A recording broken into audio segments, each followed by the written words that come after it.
It really is amazing how quickly a moment can just turn, from soothing and meaningful to distressing and fraught with trouble. It happens in all of our lives from time to time, I think, and it happened with the apostles too. Today we jump back in with Mark, continuing his Passion narrative, and we join him right at the moment of the Last Supper, this classic and timeless moment in our Christian faith. One that for multiple reasons has become well remembered and even often celebrated, especially for us in our liturgy that we'll get to experience not too long from now on Holy Thursday. They were there, these apostles, in that moment with the chance to hear for the very first time those iconic words, "This is my body, this is my blood." It was beautiful. But like I said, a moment can just turn, and turn it did.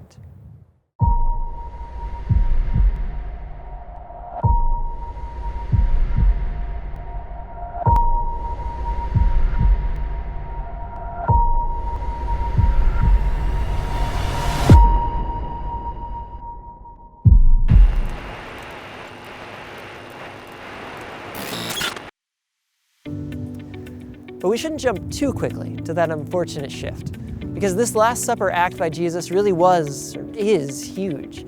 It's the act that we as Catholics continue to do literally thousands of years later. An act done for us, a sacrifice given for us, and one that Jesus specifically asks, "Do this in memory of me."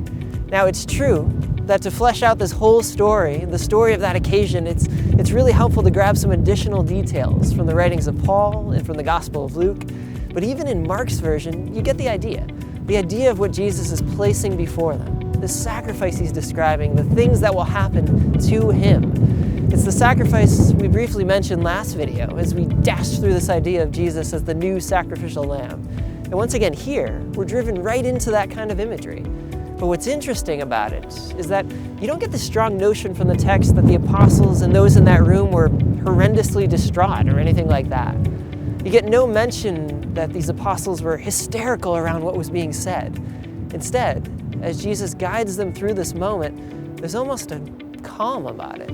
He's saying the words, he's giving thanks, and they end by singing what was almost certainly a traditional Passover hymn, the psalm of blessing and appreciation, recalling God's goodness, leading their people forth from Egypt.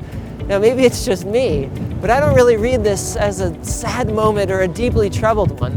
Instead, it's different. It's something profound. It's something beautiful, which was and is great.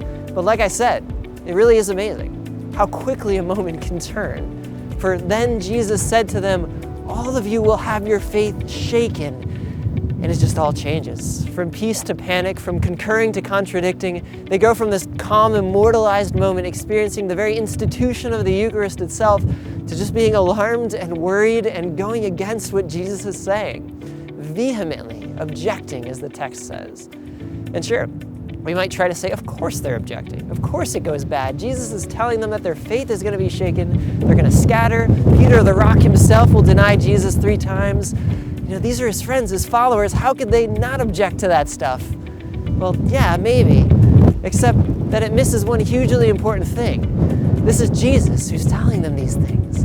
It's Jesus who's trying to explain to them how it's all going to happen. It's Jesus, the way, the truth, and the life, who's attempting to offer them this little bit of extra clarity.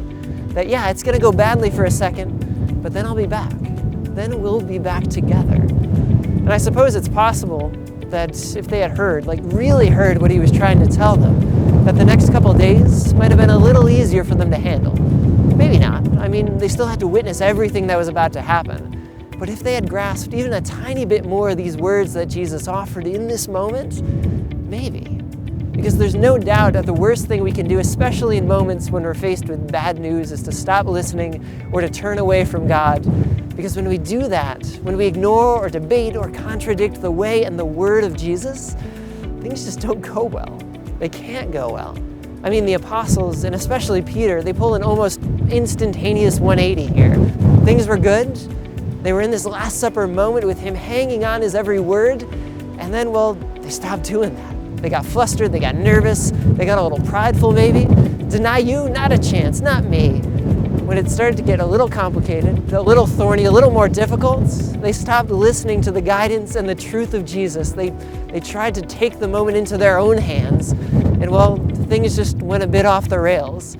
which hopefully will be a bit of a warning for us to not deny, to not object, to try our best and continue to listen to the voice of God in our lives, even when it's a hard message or it's a confusing message or something that I just don't want to hear right now. We know that for the apostles, those difficult words, that difficult moment led to their friend's crucifixion, but it also led to resurrection, and to salvation, and to new life. So when we face challenges, like a huge windstorm when you're trying to film a nice video, when we hear a difficult message, when we object, when we do all these things, when it all comes before us, are we going to stop listening? Are we going to deny? Are we going to go against God? Or will we have the courage to truly turn to Him, to hope that whatever message God has in store for us, well, we'll be here, and He'll be here with us. And whatever it is, He'll lead us towards something good and life-giving, and always, always truly united with Him.